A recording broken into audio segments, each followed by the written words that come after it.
गुरु के दया से, साहब दीदी के आशीर्वाद से, रोड़ा साहब के सहयोग से आज छपरा जिला के मकेर प्रखंड में शिव गुरु पर चर्चा सुनने और सुनाने के सौभाग्य मिला। बातचीत से तो बुझाइए गए कि हम के शिव के गुरु स्वरूप पर बात करे खातिर सबसे पहले तो हमारा रोड़ा जाने के चाहिए कि सचमुच में हम रोड़ा कितना भाग्यशाली बानी सन। एक आदमी सबसे व्याख्या नहीं कर सको कि हमारा रोड़ा महादेव के चेला बने के सौभाग्य शायद हरिंदर दीदी जी का मान कितना बड़ा भाग्यशाली बानी सन। यानी जौन सौभाग्य देवता लोग के नाम मिला, जौन सौभाग्य राम के नाम मिला, जौन सौभाग्य कृष्ण के नाम मिला, जौन सौभाग्य हमारा रोड़ा के महादेव देने पाए शायद हरिजन के माध्यम से। सब लोग को मालूम बा, पूरा कहानी मालूम बा कि राम भी महादेव के चेला ना बने। राम के गुरु रहे वशिष्ठ मुनि के गुरु महादेव, कृष्ण के गुरु उपमन्यु के गुरु महादेव, देवता लोग के गुरु बृहस्पति के गुरु महादेव, दैत्य के गुरु शुक्राचार्य के गुरु महादेव। गुरु के माता हम लोग का पता है सब, क्या पता है सब। यदि जब राम के गुरु के जरूरत पड़ता था, कृष्ण के गुरु के जरूरत पड़ता था, देवता लोग के गुरु के जरूरत पड़ता था, दैत्य लोग के गुरु के जरूरत पड़ता था, माँ पार्वती तो महादेव के पत्नी रही। ये नहीं जाना माँ पार्वती के भी महादेव के चेला बने के पड़ा, तब जाके महादेव के माने समझ में आई। भले मेहरारू वाली लेकिन महादेव के माने समझ में ना रहे। जब महादेव के चेला बने साधना करी, इसका तरह जिनका का लोग जैसे कहानी बतावेला कोई 1000 साल लागल, तब महादेव के माने समझ में आई कि गुरु के काम है। गुरु अपना शिष्य के परमात्मा से जुड़े होकर माने समझ मेहरारू उनका कौन कपड़ा का भाव है, उनका कौन बीमारी धर रहा है, उनका कौन भोजन के आफत रहा है कि उनको गुरु बनावे के पड़ा। यानी जब देवता लोग के गुरु बनावे के पड़ता था, माँ पार्वती के गुरु बनावे के पड़ता था, तो हम लोग काम रखे। दोसर बात जान लीजिए, जौन भी बात हमने के कहे आई बनी सब कोनो नया बात कहे नहीं की सुनाए। सब कुछ किताब में लिखल बा, ऋषि मनीषी लोग कहले बावे। नया बात एक गो पावे कि जे हमरा लोग जैसा आदमी महादेव के चेला बन सकता, ये नया बात पावे, ये नया बात पावे। यानी हम लोग भी महादेव के चेला हो सकता है। शिव पुराण में एक जगह लिखल था, शिव पुराण में कि माँ पार्वती पूछा तरी महादेव से कि घोर कलयुग में जब पूजा पाठ देवी देवता साधु संत पर से मन भाग जाए,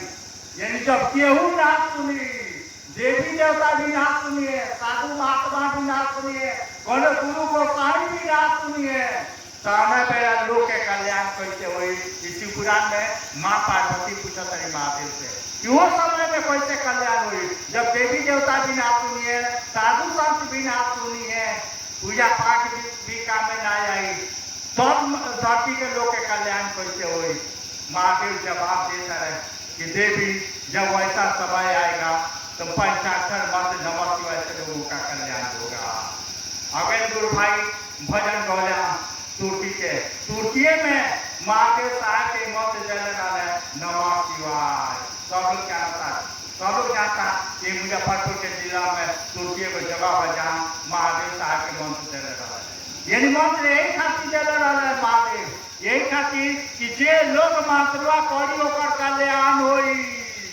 ये खातिर ना कि लोग मंत्र के जाप करी, हमारा के लोग प्रणाम करी ना, ये खातिर महादेव दे रहे कि जे लोग भी प्रणाम करी, जे लोग भी मंत्र करी, मंत्र के माने होला जाना के मनन करी। यानी मनन जाना मंत्र के मनन कइला से शिष्य के राहत मिले, चैन मिले, सराहत मिले, ओकरा के मंत्र कहल जाला। ये मात्रा महादेव साहब के दे रहा है। यानी कोयला से सचमुच में राहत मिलता, चैन मिलता। आज सैकड़ा में ना, 1000 में ना, लाखों में ना, करोड़ों गुरु भाई बहन लोग एक चिल्ला चिल्ला के कहता जे सचमुच में जब से महादेव के गुरु बनने बनी तब से हमारा दिन दशा ठीक भइल बा। एक ये रखा समझे के पड़े, ये रखा समझे के पड़े। कोनो भी गुरु होइए कोनो भी गुरु ये दूगो काम करिए अगर नहीं करो तो गुरु हो ये नहीं सीधा बात कहीं साहेबो यही लेकर ना कहे के शुरू कर ले कि महादेव के गुरु माने जा साहेब भी महादेव के गुरु माने से पहले 13-14 गो गुरु के सलाह पहले लेकिन गुरु के जो जवाब दे देवे के चाहिए तो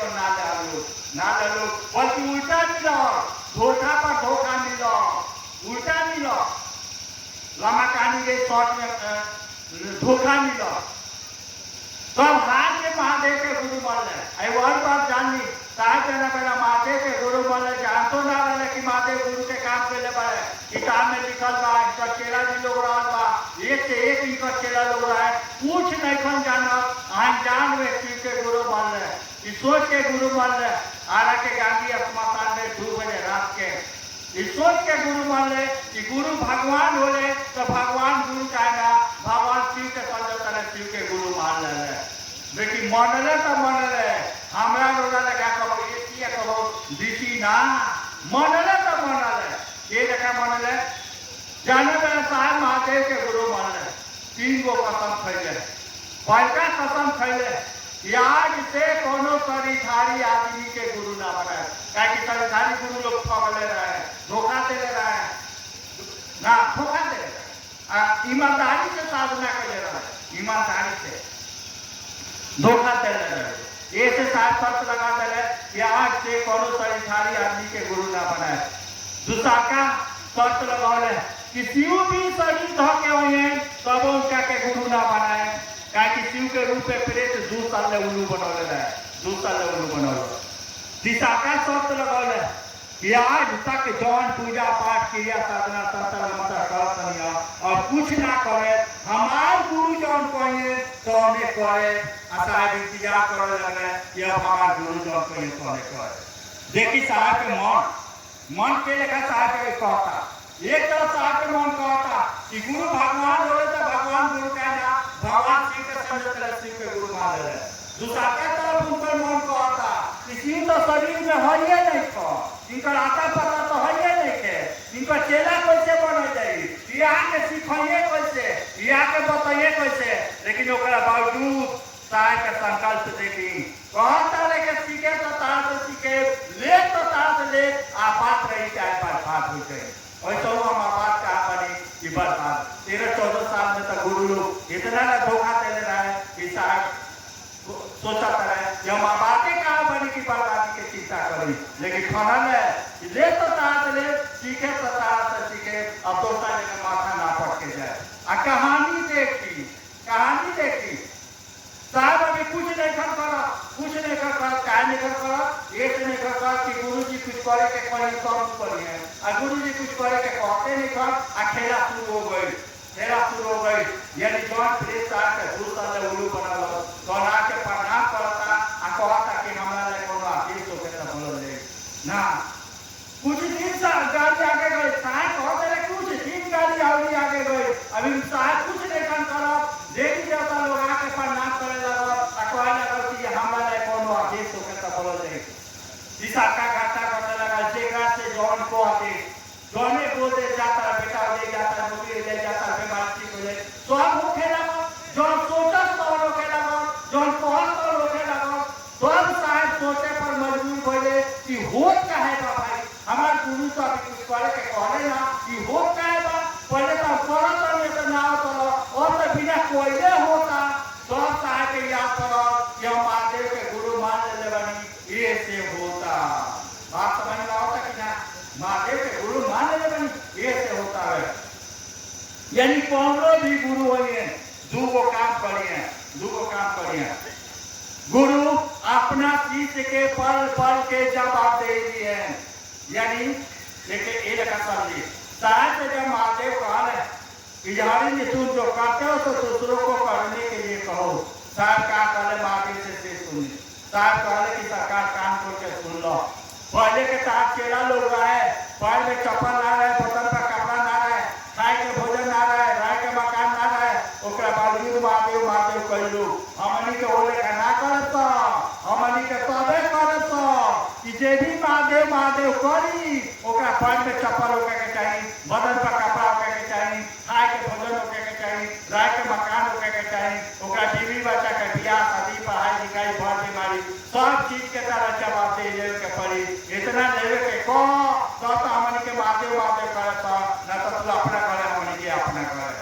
महादेव का करे से सुनी। महादेव कहले कि ऐसा ही होगा बाबू, ऐसा ही होगा। रोज देखा तो क्या कि महादेव के गुरु मानने से पहले के दिन जाता और महादेव के गुरु मानने के बाद के दिन जाता में अंतर आवता कि ना अंतर आवता ना अंतर आ रही। हे धूप में इतना दूर दूर से गुरु भाई बहन लोग ना आए जैसा कुकुर आई बेटा करे अंतर आई बा सब गुरु भाई बहन आई बा हमनियों के आई बा सब। यानी कहे के माने का बा, कहे के माने कोनो नया काम नहीं क्या हो। किताब ही कहता कि बिना गुरु के पूजा पाठ जप तप दान पुण्य के कोनो माने मतलब नहीं के। यदि पूजा करावे ले गुरु ऐसा नहीं है कि देवी देवता लोग खराब बा पूजा पाठ खराब बा। अरे पूजा पाठ करावे वाला से सहमत हो तब तो पूजा होगी। जैसे जैसे हमनियों के महादेव के गुरु माने से पहले ऐसा कोनो देवी देवता लोग ना रहे जगह पूजा पाठ ना होत रहे, व्रत त्योहार ना होत रहे। माँ भाभी लोग सप्ताह में 4 दिन भूख ले रहे, जब बजाने जाए सप्ताह पहले के बाप ना पूजा पाठ भी ठीक रहे, देवी देवता लोग भी ठीक रहे। बस पूजा कराने वाला से सहमत ना रहे ये से बढ़िया ना। जैसे मान ली कि 3 चक्का का टेम्पू आवे, एगो चकवा खोल दी आ केतनो धूप अगरबत्ती दिखाई चली का ना चली। ठीक कोई लगाई 3 चक्का का टेम्पू बा ये लगा बा से समझिए। पूजा करे खातिर 3 गो शक्ति के जरूरत होला। पहला शक्ति जे पूजा करता ओकर शक्ति, दूसरा का जाना देवी देवता के पूजा करता ओकर शक्ति, और तीसरा का जे पूजा करावे ला ओकर शक्ति। ये पूजा करावे वाला के गुरु कहल जाला। तीनों शक्ति जब इकट्ठा हो जाए पूजा के परिणाम मिले लागी ना। जैसे तीनों शक्ति इकट्ठा भइल परिणाम मिले लागल जे लगा हमनी के कहे जैसा कि महादेव के गुरु मानी वही लगा शायद दीदी हमने यहाँ कहे आई लोग कि महादेव के गुरु मान ली जाना महादेव के देवता के रूप में भगवान के रूप में ईश्वर के रूप में पूजा करते सर वही महादेव के साथ वाली रिश्ता बनाई गुरु और शिष्य के। शायद दीदी के कारण से हमने के महादेव के गुरु मानी सर गाड़ी चले लागल। ऐसा ऐसा बीमारी ठीक भई कि जाना के डॉक्टर बीमारी ठीक ना हुई। धरती पर कोनो ऐसा डॉक्टर ने कहा ये ठीक कर सकता है, लेकिन महादेव के गुरु मानने के बाद ठीक होके लगा। क्या ठीक होके लगा? ये तो ठीक होके लगा कि जैसन गुरु के बारे में किताब कहता, जैसन गुरु के बारे में ऋषि मनीषी कहता लोग वैसन गुरु मिल गए, खेला चालू हो गए, खेला चालू हो गए। ये पतिया साहब कहे के शुरू कैले, काहे कहे के शुरू कैले कि वही महादेव के गुरु माने जाओ, जाना महादेव के देवता के रूप में भगवान के रूप में पूजा करते सर वही महादेव के साथ गौरी रिश्ता बनाओ जाओ गुरु और शिष्य के। ये से कहे के शुरू कैले कि जैसन गुरु के बारे में किताब कहता वैसन गुरु लोग धरती पर नहीं थे। पहले रहे लोग, पहले रामकृष्ण परमहंस रहे, मच्छेंद्रनाथ रहे, रविदास रहे, वशिष्ठ मुनि रहे, उपमन्यु रहे, वैसन गुरु लोग पहले रहे। ऐसे महादेव के कोनो जरूरी नहीं रहे। लेकिन और वैसन गुरु लोग धरती पर नहीं थे। मच्छेंद्रनाथ ऐसा, रामकृष्ण परमहंस ऐसा, रविदास ऐसा, वशिष्ठ मुनि ऐसा, उपमन्यु जैसा और धरती पर गुरु लोग नहीं थे। ये साहब कह के शुरू कैले कि महादेव के गुरु मान लिया जरा के गुरु किताब कहता कि ये महादेव सबसे बड़का गुरु आदि गुरु गुरु के गुरु गुराधिपति हवन जगत के गुरु किताब यो कहता कि उनका चेला भी रहे लोग एक से एक लोग रहे वही महादेव के गुरु माना जाओ ना। देख ले साहब का कहता रहे किताब तो कहता कि महादेव सबसे बड़का गुरु होनी का चेला भी लोग रहो, लेकिन ये केहू ना बताओ कि हमनी जैसे ना दीदी महादेव के चेला कैसे बनी। धरती पर तो एक से एक लोग आई, एक से एक महापुरुष लोग आई, लेकिन ये तरह के बात केहू ना बताओ कि हमारा लोग जैसा चपाट आदमी बुढ़बक आदमी जेकर न पूजा करे आवता न अगरबत्ती देखावे आवता न जल चढ़ावे आवता वो आदमी महादेव के चेला हो जाए। ई सौभाग्य साहब हरिनारायण दीदी नीलमानंद है हम लोग उसका पहले केहू ना था कि हम लोग अभी महादेव के चेला हो सकता नहीं सर। किताब तो चिला चिला के कहता कि महादेव सबसे बड़का गुरु नाती गुरु गुरु के गुरु गुरु, लेकिन ना किताब बताता ना ऋषि मनीषी बताता लोग कि इनका चेला कैसे बनल है। ये बतिया साहब हरिनारायण बतावे के शुरुआत कैले कि हमनियों के महादेव के चेला बन सकता नहीं सर। अब महादेव जौन काम गुरु के करे के पड़ेला कौन महादेव गुरु है कहीं पड़ी है के लेखा करिए, के लेखा करिए। जैसे मान ली कि प्रोफेसर साहब अपना लड़का के पढ़ावे खातिर वही है ना कॉलेज में पढ़ावत रहे, लेकिन अपने लड़का के पढ़ावे खातिर बैठिए तो क्या करिए, जे लेखा कॉलेज में लेक्चर मारे वही लेखा में मरिए का ना, लड़का के मन के असर पर उतरे के पड़ी, लड़का के मन के असर पर उतरे के पड़ी। मैंने बतावे के पड़ी कि बाबू एगो गोल बनावो, एगो डाटा खींचो, एगो पकुली बनावो, अब बोलो को ये प्रोफेसर साहब जी भले कॉलेज में लेक्चर पढ़ी है, लेकिन एजा वो लड़का के मन पर उतर के पढ़ावे के पड़ी। ठीक वही लेखा महादेव कितनो बड़का गुरु बड़े तका हो, हमरा आदमी के मन के असर पर उतरे के पड़ी, उतरता रहे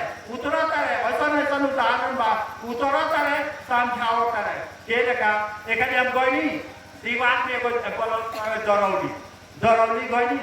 तो 3-4 दिन लगातार उधर रहे के रहे, तो एक आदमी सब कहनी ए भैया महादेव के गुरु मान न लो, तो ना अभी हम चाहे तक है ना, अभी हम महादेव के गुरु ना माने। दूसरा का जगह जहाँ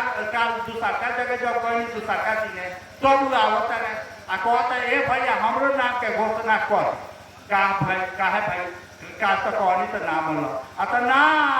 आज हम साइकिल के चल जल्दी जल्दी उतरत रहो, महादेव से कहने कि देखो चाइना रोक दे बनू तो तारा के गुरु मान दे, ये भैया वो से चाइना हमारे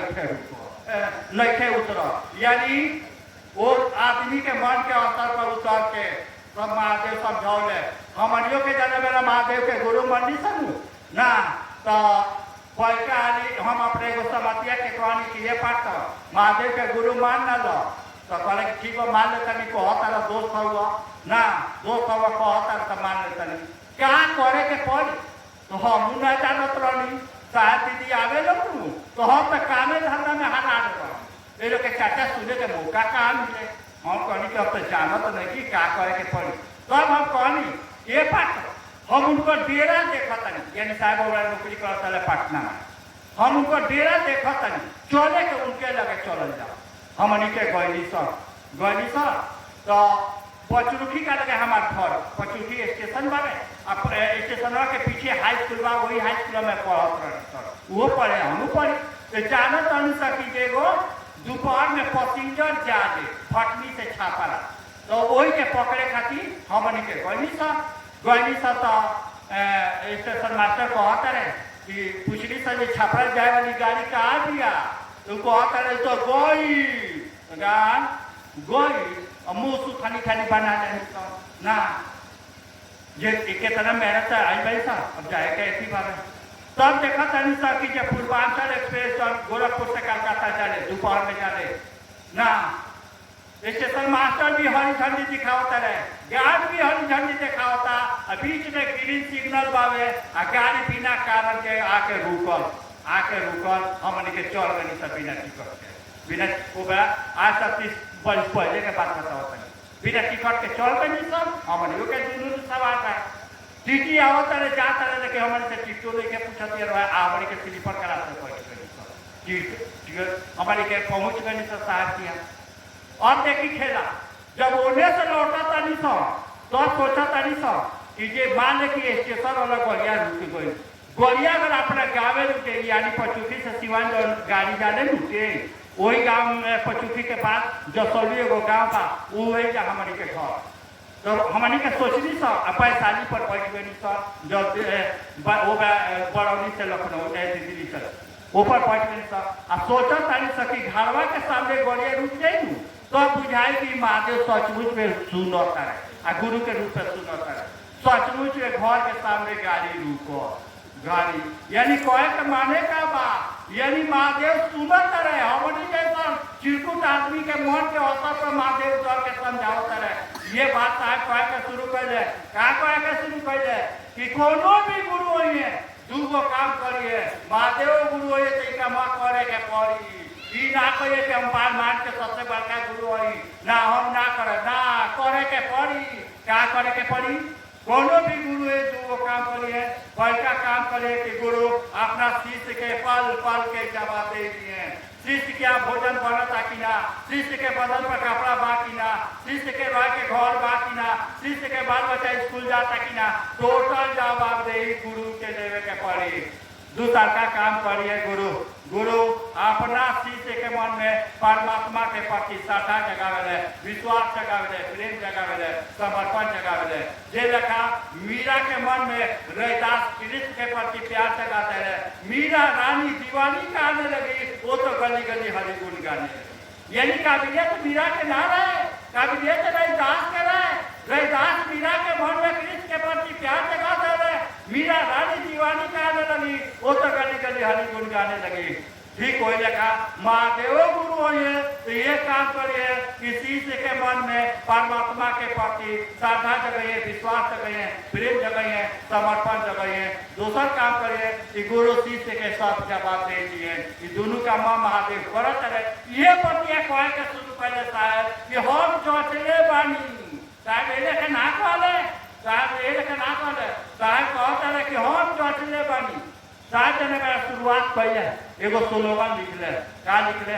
कि आदि गुरु शिव को गुरु रूप में प्रणाम निवेदित करना व्यक्ति को शिष्य बनाता है। यानी हम लोग अगर गुरु के रूप में महादेव के प्रणाम करते हैं तो महादेव भी हम लोग के चेला बनाइए, चेला कबूल करिए। ये साहब कहते हैं आदि गुरु शिव को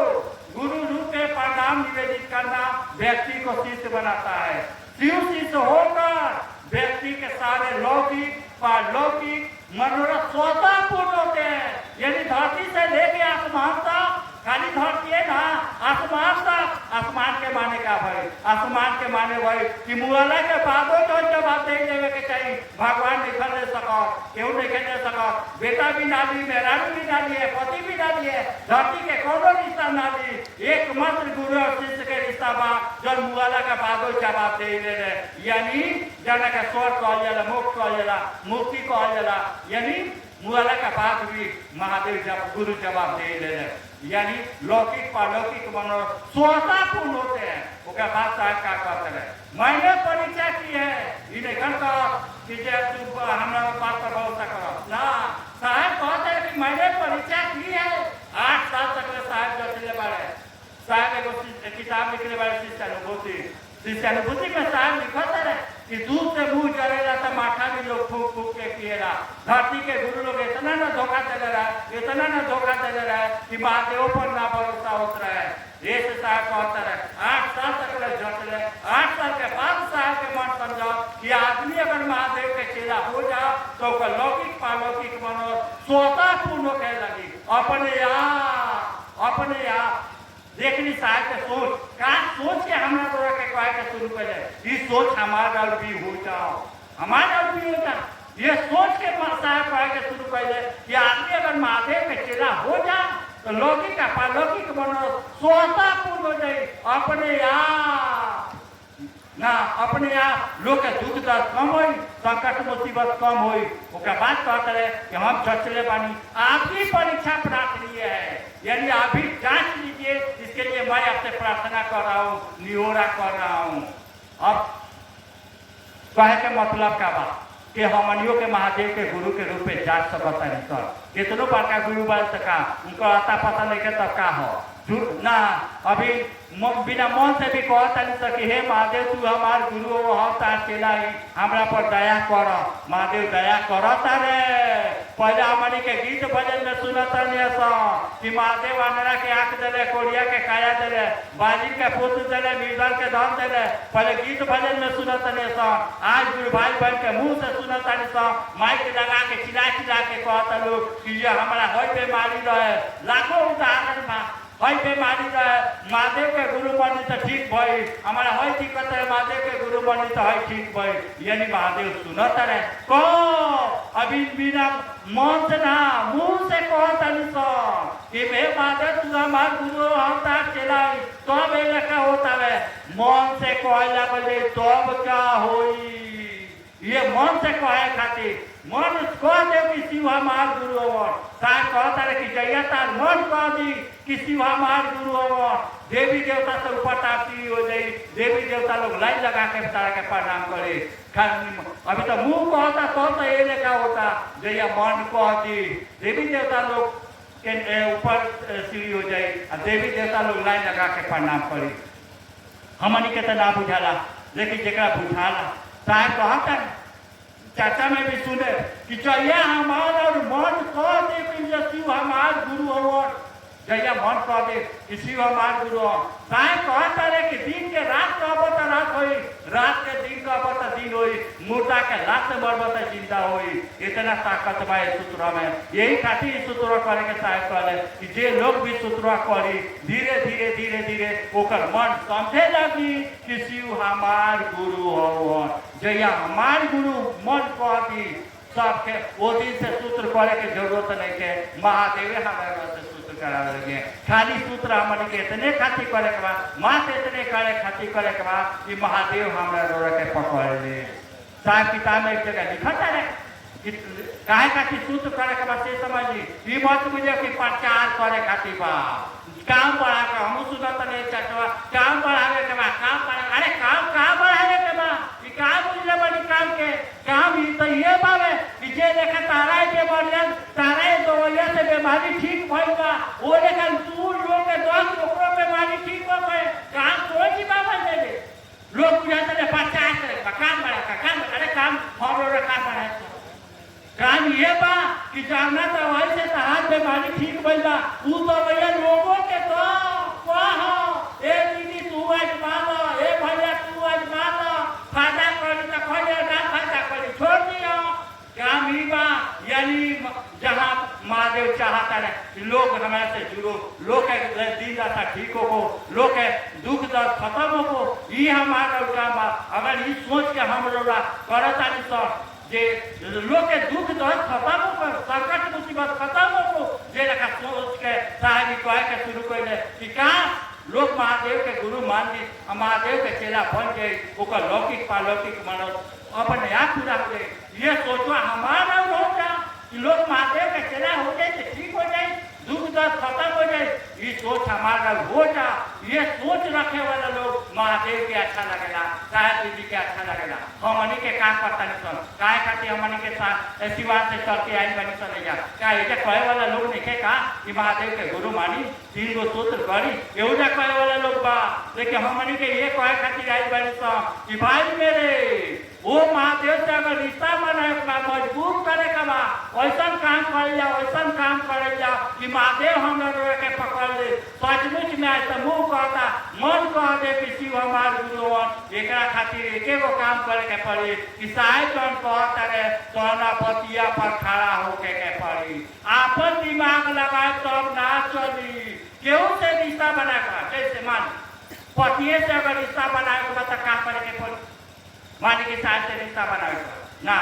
छोटी साहब के अगर पतिये से रिश्ता बनाए के बाद का करे के पड़ी पति के जौन अच्छा लागता तोने करे के पड़ी उनका जो निमन लागता तोने बनाए भले हमरा निमन लागता कि नहीं के लागत एक चिंता नहीं के। लेकिन अगर पति से लेवे के बाद पापे से लेवे के बाद पापे से लेवे का मान ले कि पाप के शराब अच्छा नहीं खेला ना उनका शराब से नफरत हुआ आ बेटवा के बाबूजी से लेवे के बाद तो का करे के पड़ी जानत रहे बेटवा जानता कि जे शराब जे पिएला बाबूजी ओकरा के नानी में लगे ना तो ओकरा छोड़े के पड़ी यानी बाप से लेवे के बाद तो बाप देखा बने के पड़ी बाप जो चाहता रहे तो करे के पड़ी मन करे तो ना करे तो ठीक हो जखा। अगर हमारा रोड़ा शिव के शिष्य बने के बाद ना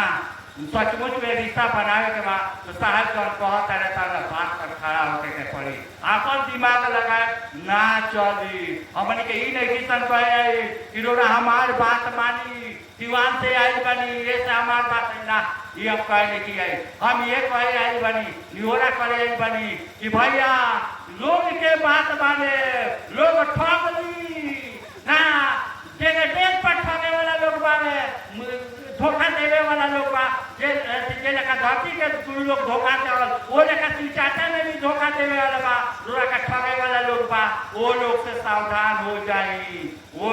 लोग खाली साहब के बात पर खड़ा हो जाई साहब के बात पर साहब और चाचा में कहले बारे, साहब और किताब में लिखले बारे, वो बात पर खड़ा हो जाई। एकरा अलावा चेला बने के कोनो रास्ता नहीं के। काहे साहब के बात पर खड़ा होकर के कहा था, ये से कहा था कि पूरा दुनिया में महादेव साहेबे के ही कमा करे के कहले, हमरा के ना कहले, रौरा के ना कहले, उनका घर के लोग के ना कहले, साहब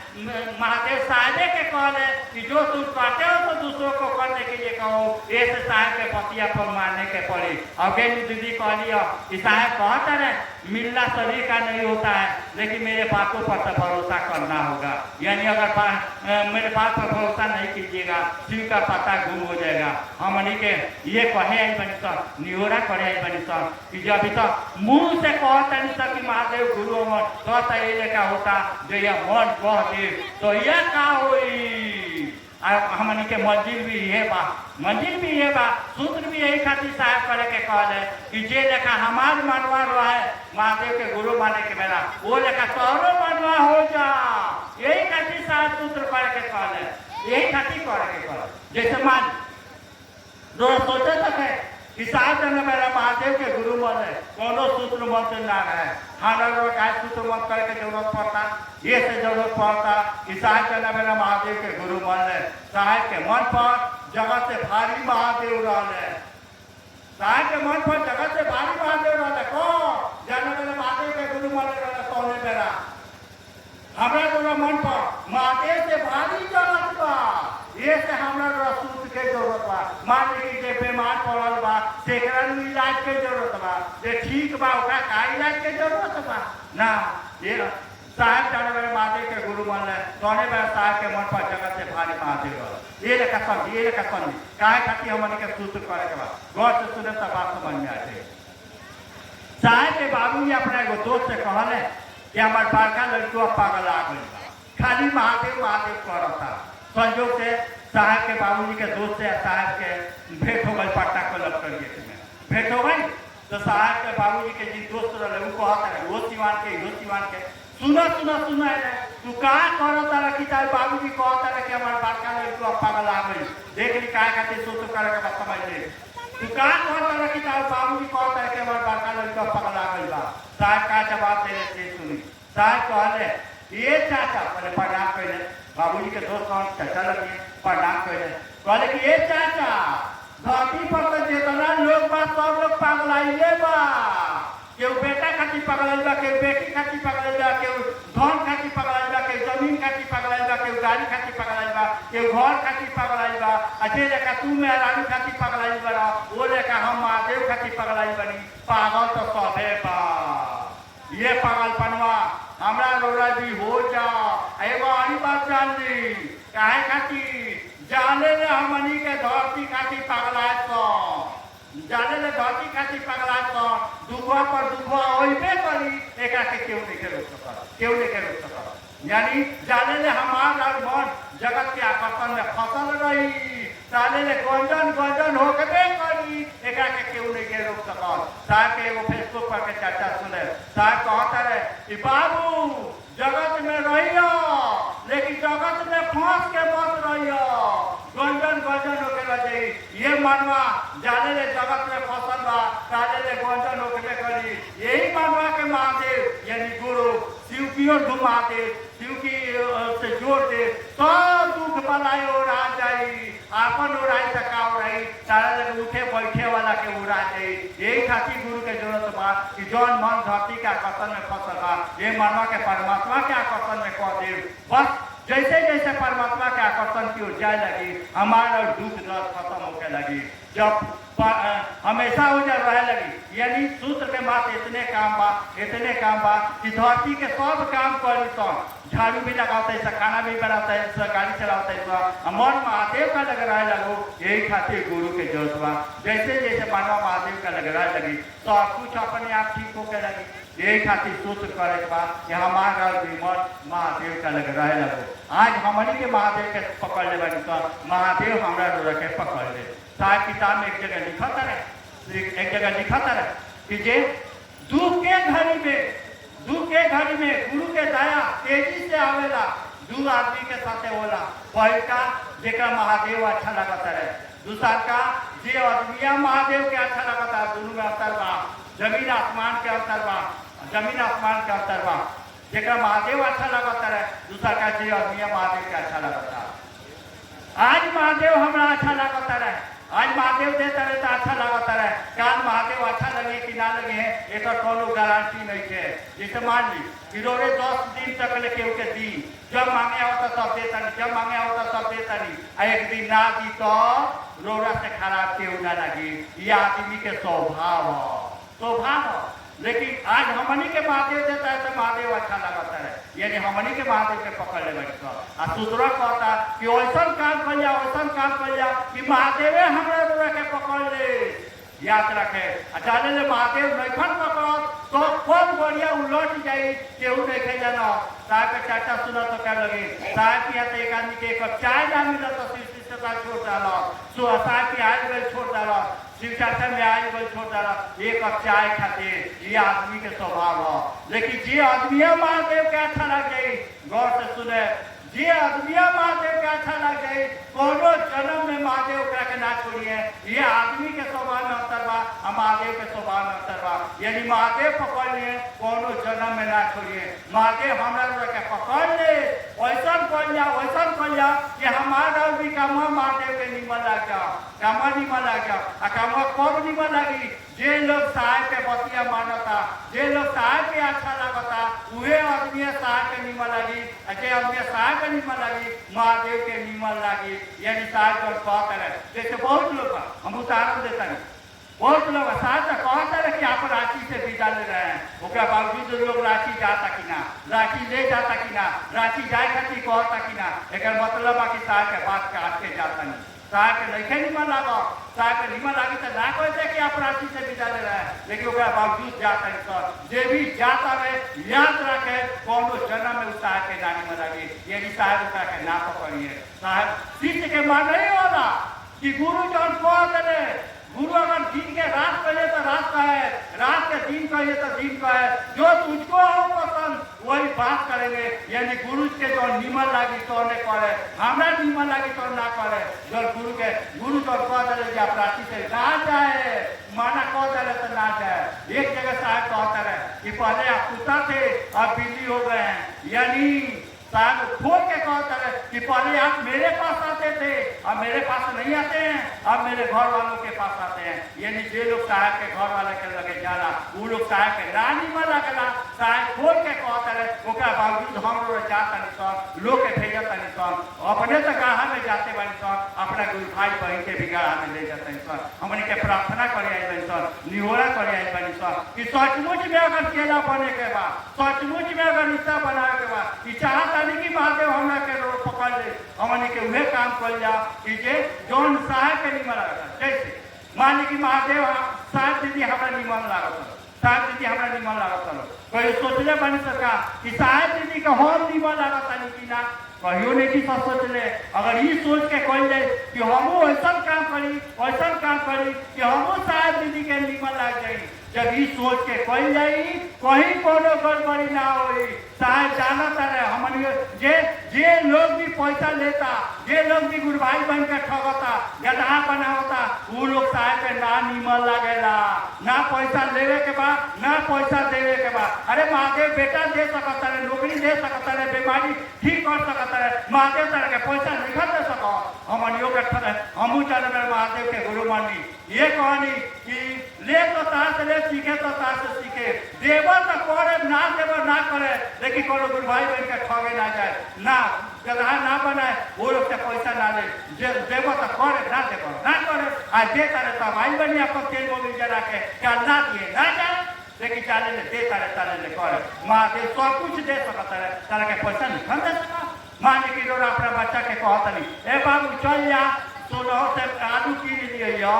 बाबू के मालूम नहीं थे एक लगे पैसा ना हो तो अपने पढ़ाता यानी बाबूजी के मालूम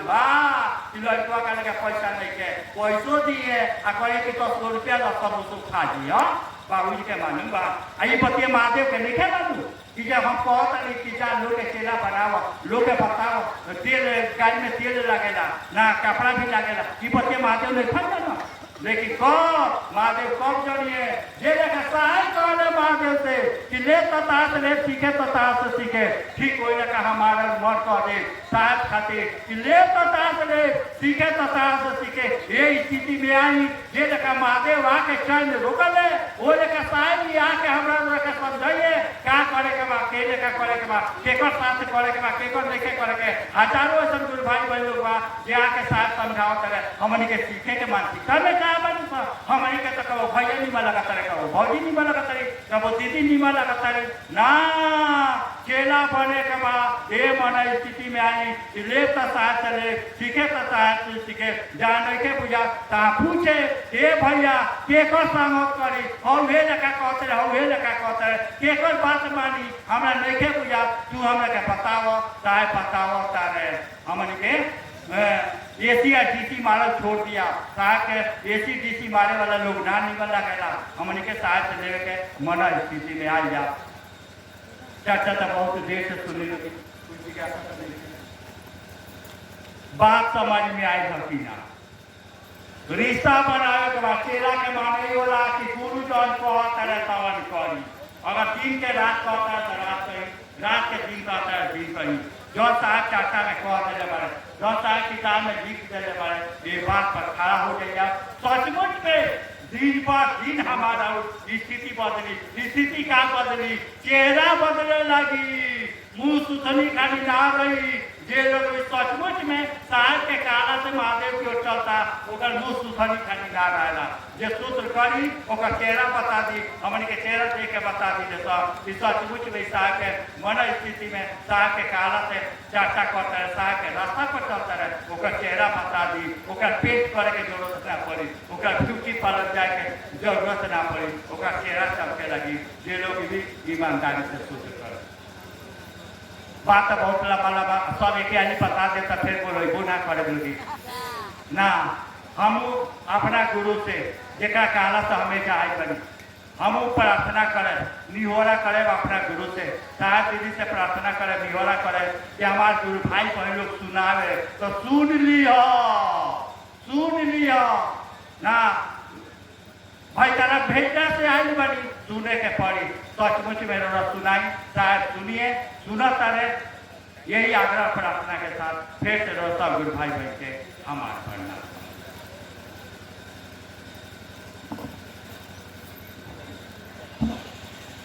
चलिए।